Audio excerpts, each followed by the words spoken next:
Assalamualaikum warahmatullahi wabarakatuh.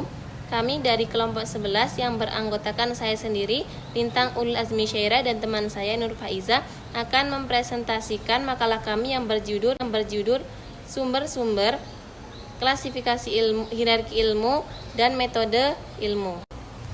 Di dalam makalah kami akan menjelaskan beberapa rumusan masalah. Pertama yaitu apa yang dimaksud dengan hierarki ilmu, bagaimana klasifikasi hierarki ilmu, apa yang dimaksud metode ilmu, dan apa saja macam-macam sumber ilmu. Dengan tujuan makalah kami yaitu yang pertama, untuk mengetahui apa yang dimaksud dengan hierarki ilmu, yang kedua untuk mengetahui bagaimana klasifikasi hierarki ilmu, yang ketiga untuk mengetahui apa yang dimaksud metode ilmu, dan yang terakhir untuk mengetahui macam-macam sumber ilmu. Jadi terdapat latar belakang dalam makalah kami yaitu untuk memperoleh ilmu, salah satu hal yang harus dipahami bagi seseorang ilmuwan adalah cara yang akan digunakan. Nah, ilmu dapat diperoleh dengan metode ilmiah, dan metode ilmiah itu dapat diartikan sebagai suatu proses atau cara untuk mengetahui sesuatu yang memiliki langkah-langkah sistematik.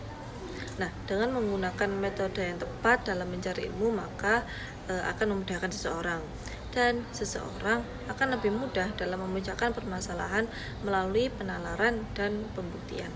Selain itu, klasifikasi hierarki ilmu juga perlu dilakukan untuk mengetahui pengelompokan dan berbagai macam disiplin ilmu, dan berdasarkan pada ciri objek yang dikaji, dan untuk memudahkan pemahaman dan pengelolaan pengetahuan manusia. Oleh karena itu, suatu cara untuk memperoleh ilmu pengetahuan baru itu dibutuhkan adanya metode ilmu.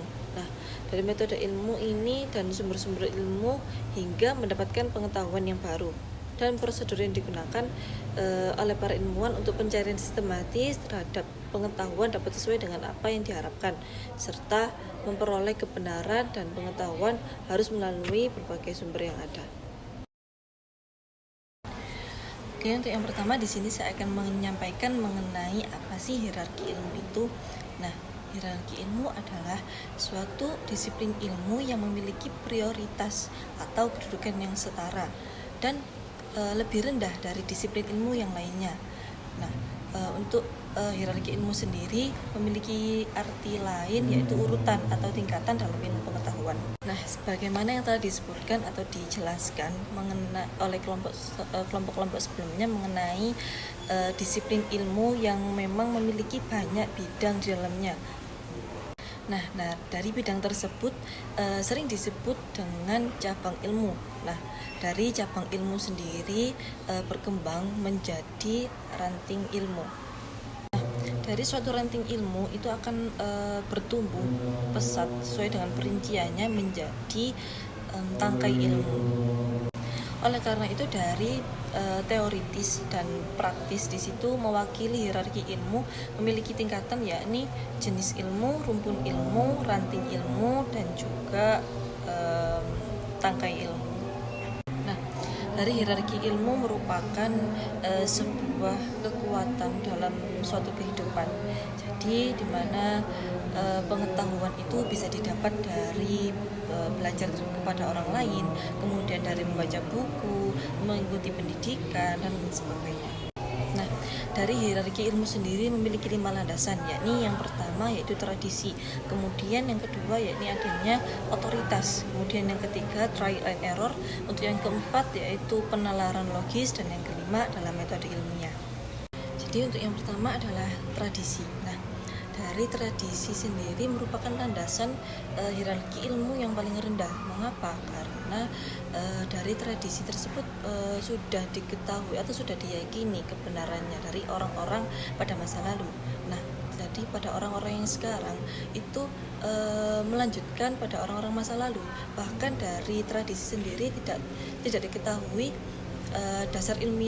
dasar suatu ilmiahnya itu terletak pada mana. Jadi orang-orang sekarang itu hanya mengikuti pada orang-orang masa lalu dan dilanjutkan begitu saja. Nah, mungkin untuk saat ini kepercayaan orang-orang terhadap tradisi itu masih sangat kental ya, masih sangat tinggi. Jadi misalkan di era global saat ini dibutuhkan adanya seseorang yang mampu berkarya, mencampurkan atau menggabungkan pengetahuan dengan tradisi.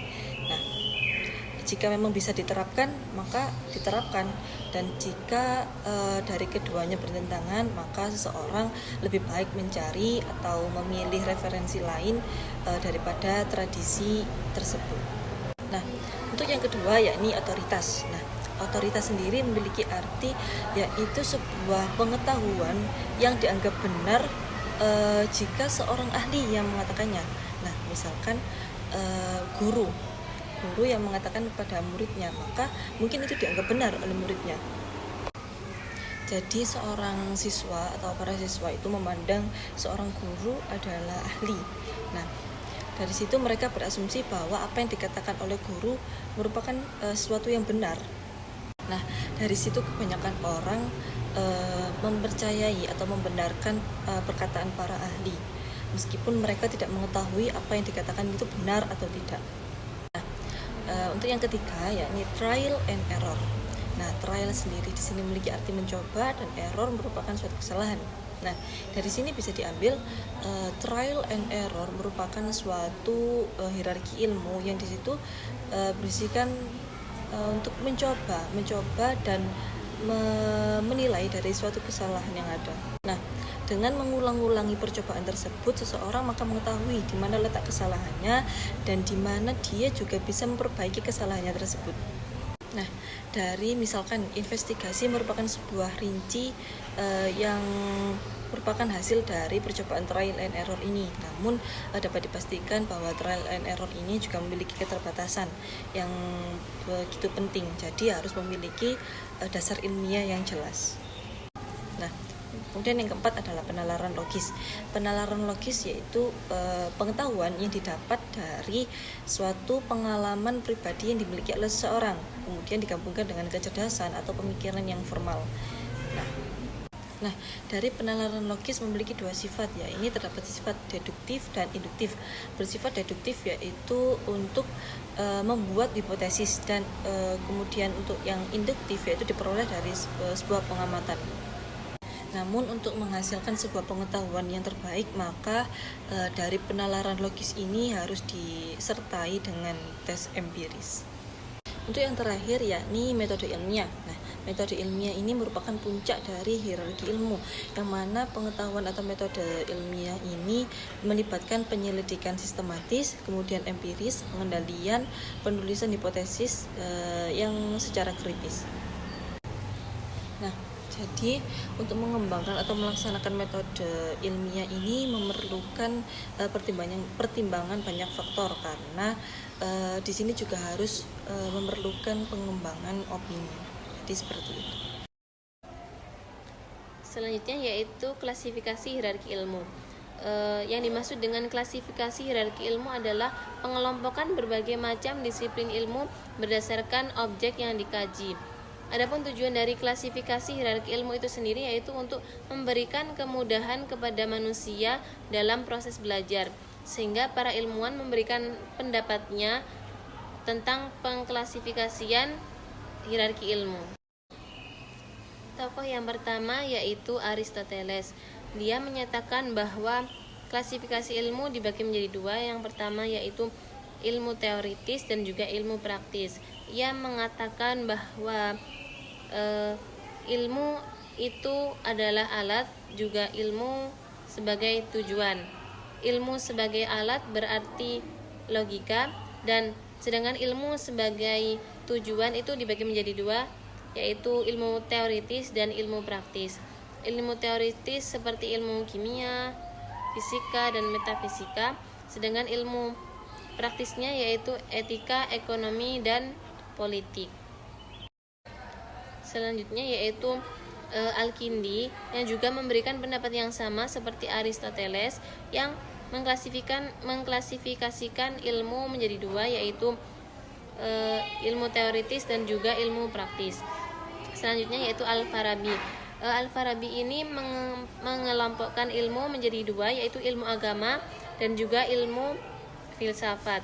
Ilmu agama yang terdiri dari ilmu kalam, fikih, kemudian kaidah bahasa Arab. Sedangkan ilmu filsafat ilmu filsafat dibagi lagi menjadi dua, yaitu ilmu teoritis dan juga ilmu praktis.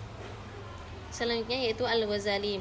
Dia membagi atau mengklasifikasikan hierarki ilmu menjadi dua, yaitu ilmu fardu ain seperti makna ilmu tentang kenabian, tentang wahyu, malaikat, hari akhir dan yang lainnya. Kemudian yang kedua yaitu ilmu fardu kifayah seperti ilmu syariah, ilmu kedokteran, ilmu matematika dan yang lainnya. Pengertian dari metode ilmu adalah suatu cara yang digunakan untuk mendapatkan ilmu atau pengetahuan baru. Di dalam metode ilmu itu mencangkup tindakan pikiran, pola kerja dan juga tata cara dalam mendapatkan ilmu atau pengetahuan yang baru.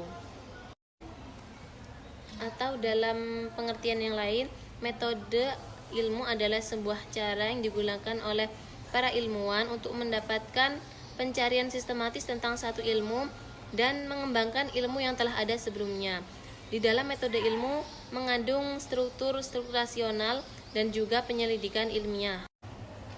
Dari penyelidikan ilmiah tersebut akan ditemukan sebuah dugaan atau prediksi yang benar, dan kemudian dari hasil penyelidikan ilmiah akan menghasilkan sebuah pengujian yang tepat dan benar.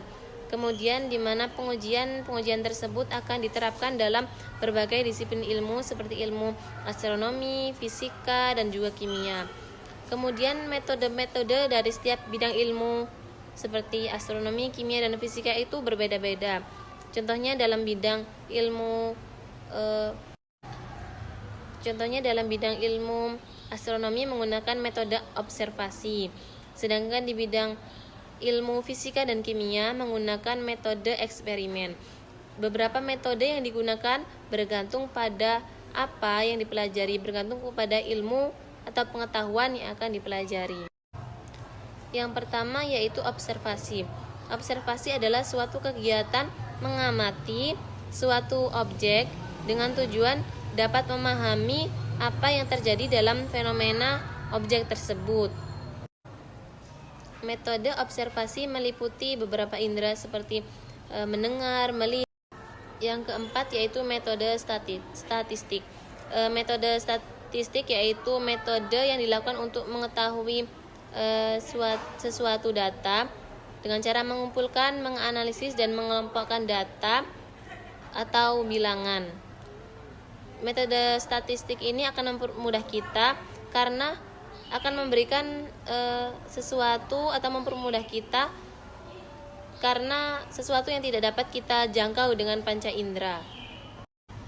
Metode statistik ini akan menjelaskan kita mengenai sebab, akibat, dan pengaruh sesuatu dengan menggunakan perbandingan melalui tabel dan juga grafik.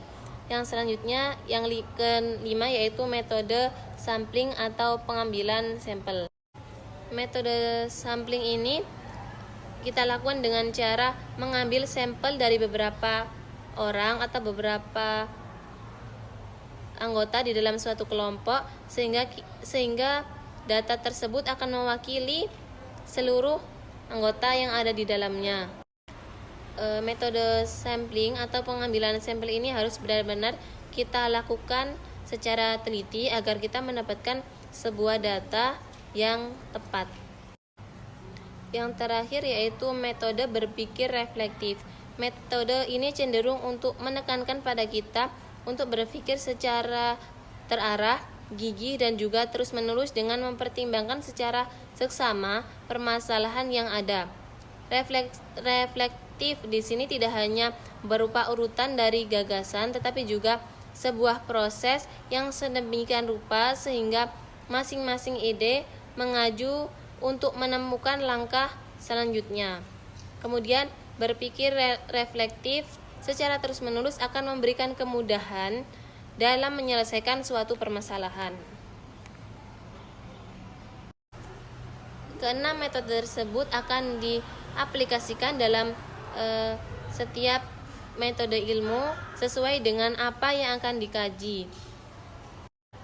Dengan menggunakan metode-metode yang sudah dijelaskan sebelumnya, kita dapat melakukan penelitian, melakukan proses belajar, mencari ilmu secara objektif dan hasilnya dapat dinyatakan secara sistematis.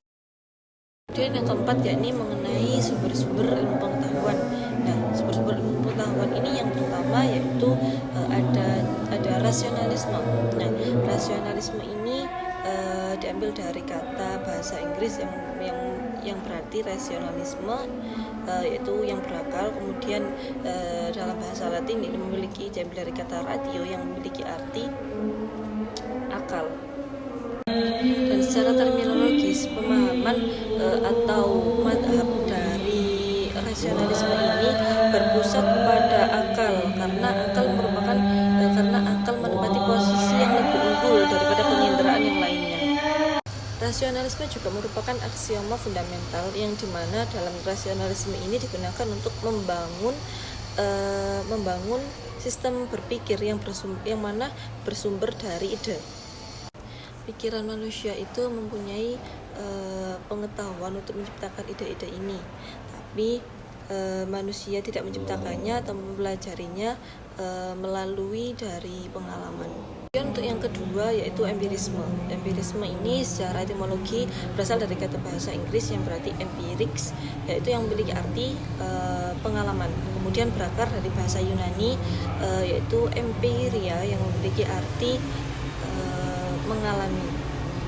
Jadi pengertian empirisme adalah semua pengetahuan itu harus berdasarkan pada penginderaan, bahwa gagasan itu hanyalah abstraksi yang terbentuk dari apa yang dialami, dan bahwa pengalaman indrawi merupakan satu-satunya pengetahuan. Teori empiris ini memiliki dua aspek, yaitu subjek dan objek.